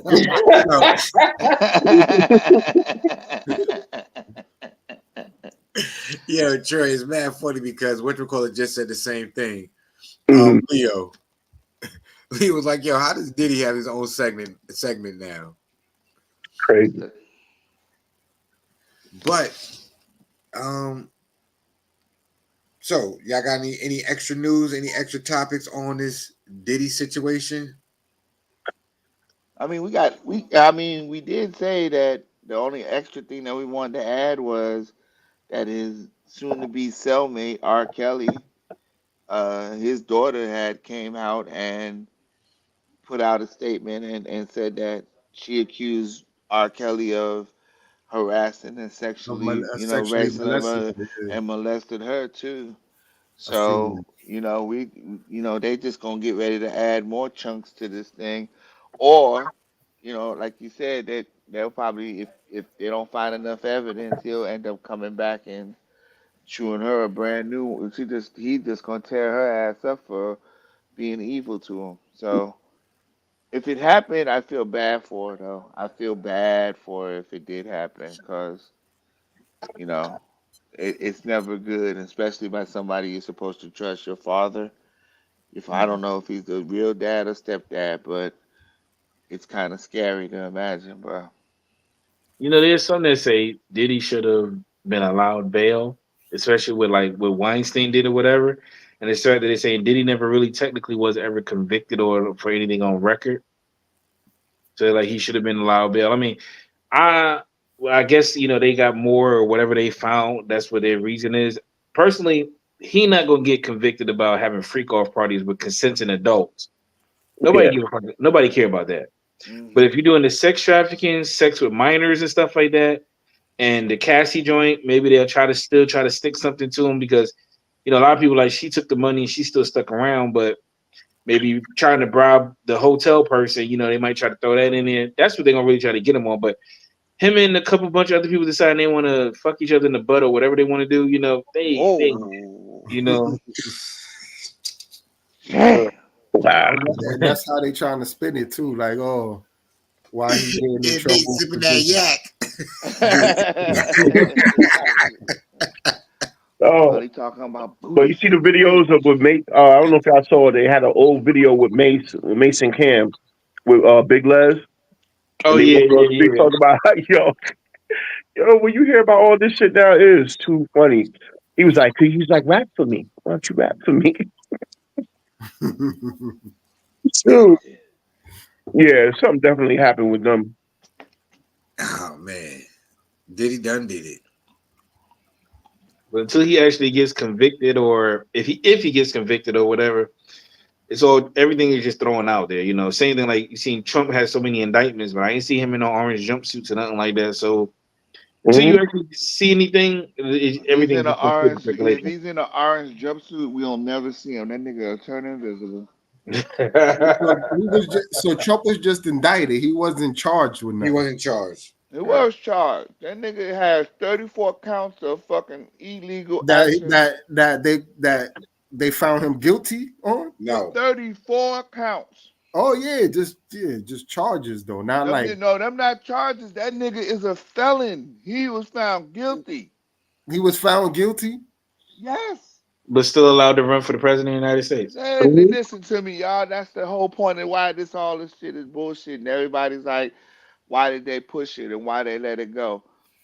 My boy got felonies and he running for president? Yes, sir. Because they said it ain't illegal. So they've been telling felons for years they couldn't vote, but they telling this felon he can run for president.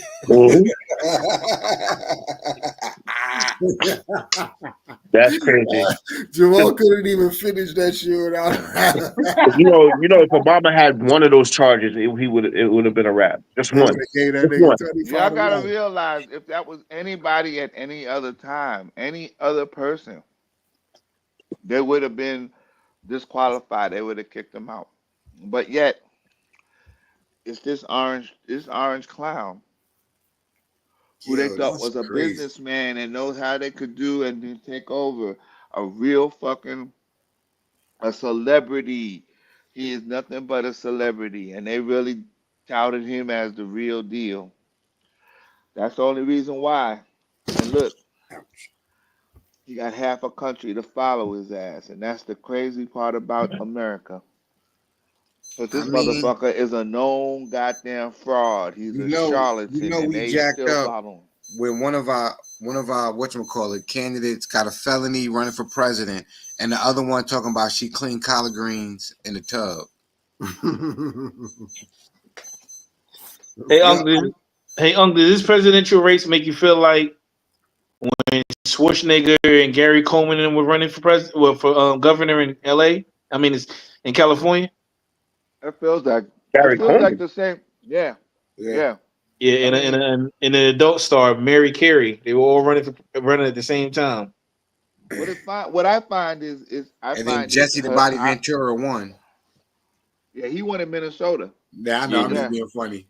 No, he won in Minnesota. I know he really won. I'm just saying. I was just being funny. Like they had a celebrity political race. And what bothers me is that people will listen to celebrity more than they listen to people who do what they're supposed to. But that's what makes politicians right now such a real joke. Because they don't, they can say whatever and it's gonna pass by. It's a damn shame. I think Kevin Johnson was mayor of Sacramento, wasn't he? Yes. Yep. Yeah. Listen. Let's take it all the way back to the 80s. Ronald Reagan used to be an actor and then became president. Yeah, I don't know. Or I'm gonna tell you, it started. It was so bad. It was so bad that the teacher I worked with, he was like, "Yo, they used to make jokes about Ronald Reagan. The running joke was, listen, it's so easy to be president. Ronald Reagan can do it. Ronald Reagan can just read the lines off of the teleprompter. He was the first person to read off of a teleprompter. Yeah. And that was a joke. That was a joke the year before he became president. Yep. All that, you can even talk about the DMV. You know what I'm talking about? Marion Barry. Again, now, this man, famous. People would not, I'm telling you, the people of Straight up DC would not crackhead. give. The people of DC will tell you, bro, there's never been a better political figure than Marion Barry. Excuse me. Excuse me. But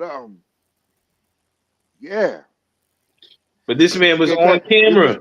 You could catch this dude over here at the Marriott or whatever it was in the hotel room, and that there had a plate bigger than a damn. You know what I'm saying? On camera. Daisy on just caught.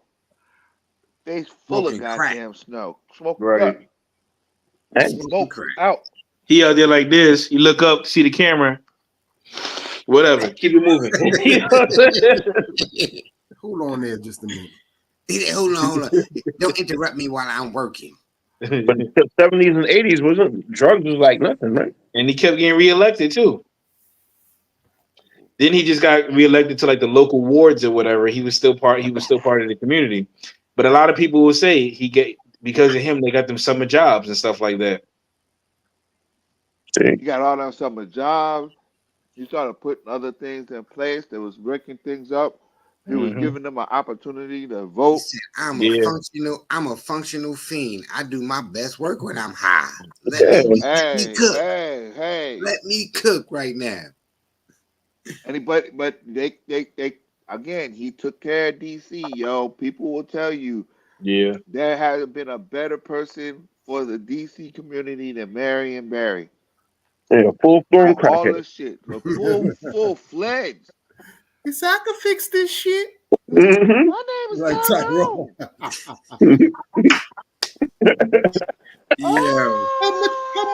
How much crack you gonna pay me? Do the Steve, Leo. So unless y'all got anything else y'all want to mention, talk about, or bring up, we've been on the air for about 2 hours, fellas. We coming up on 2 hours. We coming up. We got about an hour and about 50 minutes. Wait, what? An hour and 50 minutes? Yeah. Oh, I thought you said that's how much we got left. I said, what the fuck? No, that's how long we've been on air. Shoot. Y'all talking about ball and all that already too? Yeah. Oh, okay. How y'all think Chris Paul looking? You think Wemby extended his career? We think a little bit of both. We think that we said that they brought Chris Paul in to be that mentor, to be that guide in the locker room, just to keep that OG veteran voice, to keep everybody moving on a straight path. But he washed up. Yeah, they brought that nigga there to throw lobs. Nobody was passing dude the ball. I seen him play. Tell about that shit, Troy. Tell him about that shit. That's all he got. He don't Paul need the dribble. I see the thing with Chris Paul. He had an open leg. He basically had two choices. He could lay the ball up or just throw the ball up. That's going to be bad. All he did. That's going to be crazy. Right up. That's going to be crazy. He looked at that dude and he gave him the whole fake. Like he went to finger roll it. He went to finger roll and he threw that shit straight outside of the basket. When he drove to the hole. Wemby's ass came from the free throw line, all arms. All on Mo Wagner's head, too. Mo Wagner was like, I know he's coming from some. Bam! Damn, he just got me. But that's the thing. That's the thing that's going to work, because when Chris Paul was driving, dude didn't know what to do. Look. He didn't know what to do. He was like, he's like, either block this shot or block out Wemby, or try to block out Wemby. And guess what? Neither one of those was a good plan. Oh, real quick. I know most people don't know who she is, but I say rest in paradise to Whitney Houston's mother, Cissy Houston, who passed away as well at the age of 91 years old. Oh, she lived a full life. Yeah, she did. Yeah. Yeah. All right. R.I.P. Listen, we need people to stop passing away. Live some long lives, because this is episode 5. I think the 5th episode in a row that we had to say R.I.P. to somebody, Yeah. man. But Come on, it's going to keep happening. Like at our age now, it's Right. a lot more. I mean, it's just you're just happy that these people were able to live full lives. I mean, when you live to 85, 90, you know, I don't feel too sad. I'm happy that you were able to live that long. I feel the See? same way. I feel the same way. It's like we are giving them their props, but we have to recognize that to be able to handle all the shit that they handled for that long, that's really incredible. And it's in front of us. So the things that they saw in front of us are just, they were there during the 1950s and 60s. Mhm. They had to go through the struggles that we all had to go through, and these were actors or celebrities that we looked up to. So you can imagine the strife that they had to deal with back in the day. We got a lot to talk about, but these are people that we actually looked up to, and that's a little bit more. That's a little bit more. There's more pressures It's than what still we kind go of through. hard to see some of them looking old. Like you know, especially when you was watching them on TV, and then when you see them, you're like, damn, like you Steve, forget. Yeah, You because know what I mean? Will, yeah. I'm looking at coming up now. My grandfather on the 26th. My grandfather, my dad's side, he'll be 93. Damn. I Sure. remember how he told me stories. If you spoke back wrong, they'll put a noose out on the front of your door Mm. as a warning, like you better watch how you talk. How you talk. And my grandmother, God willing, she still live in Brooklyn. She'll be 90 in March. I remember she told me a story. Her and my grandfather going to a gas station. The canary or whatever in the cage was like niggers when they came through the door. Chill. I'm dead serious. I laughed when she told me that, and I'm thinking about, damn, imagine how feeling that you black and you go into the store and they automatically they call you a nigger. You know what I'm saying? It's No, not but you even got to think you. It's about an how bad animal that's saying it. It's an animal saying it, you got to. bro. Yeah. But you got to think about how bad they hated us that they trained that fucking animal. That's what I'm Yeah. saying, Troy. That is exactly what I'm saying. It's so bad that they got an animal to actually give off the thoughts that they had. Like you are below Polly, motherfucker. That's what they was saying. Polly the fucking parrot is better than you. Call him what you call him, Polly. Ah, niggers. Yeah. Do you hear that shit? That is wild, bro. Say it again, Nate. They walked into the store. The bird is trained to say it as he sees. You know, parents are trained for that shit. That Mm-hmm. means somebody took the time out to put that fucking thought into. That is despicable, bro. That is I despicable don't think shit. they had a thought. I just think he was trained. Motherfucker had a. He started. Niggers. That's fucked up. That's like that white dog that motherfuckers always walking around with. You got to worry about that. Them dudes used to have dogs. You didn't think they did shit. That's a nice white dog. Motherfucker see a black person, a motherfucking dog will go and attack the dog, attack you for no reason. Ah! Oh, he never acted like that in public. You must have done something. Yeah, you was just walking while black. That's all you was doing. And then you got attacked. That's how they do that shit. It's crazy. It's real crazy. It's real crazy.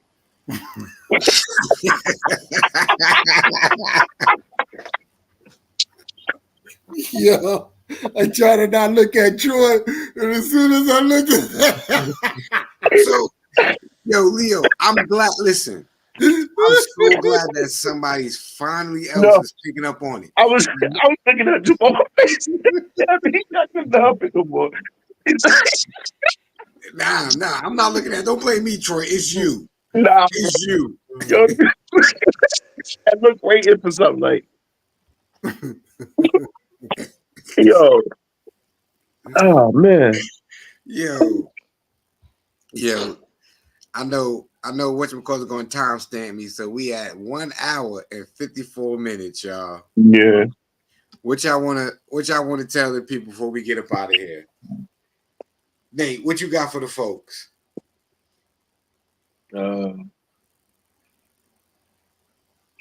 Keep on persevering. I don't know. I ain't got nothing this week. All right, that sounds good.